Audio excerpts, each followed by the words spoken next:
বল বল। Ready ready চলছে। আমরা মেঘালয়ের জন্য বেরিয়ে গেছি।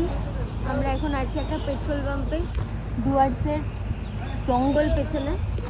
আর তার মধ্যে আমরা একটা জিওর পেট্রোল পাম্পে টয়লেটের উদ্দেশ্যে দাঁড়িয়েছি, কারণ আমরা দাঁড়াবো না। আমরা একেবারে আসাম গিয়ে তারপরে দাঁড়াবো। মুখের ভিতরে কেন ঢুকাচ্ছি। আর ওইদিকে হচ্ছে ভুটান। এইদিকে ভুটান। হ্যাঁ, আমরা ভুটানে যাচ্ছি না, আমরা যাচ্ছি মেঘালয়ে।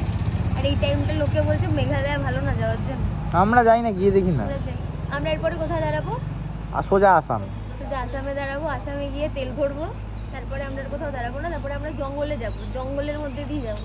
বক্সারের জঙ্গল। বক্সারের জঙ্গল, বাগবেড়ায় বেরাতেও পারে, হাতি রাস্তায় থাকতেই পারে। হ্যাঁ, হাতি রাস্তায় থাকতেই পারে। হ্যাঁ, আমরা তো হাতি দেখেছি ভিডিওতে। আমরা অনেক মজা করছি, আমরা অনেক কিছু করছি, আমরা অনেক ব্লগ করবো, কিন্তু এটা কোথাও যাবো না।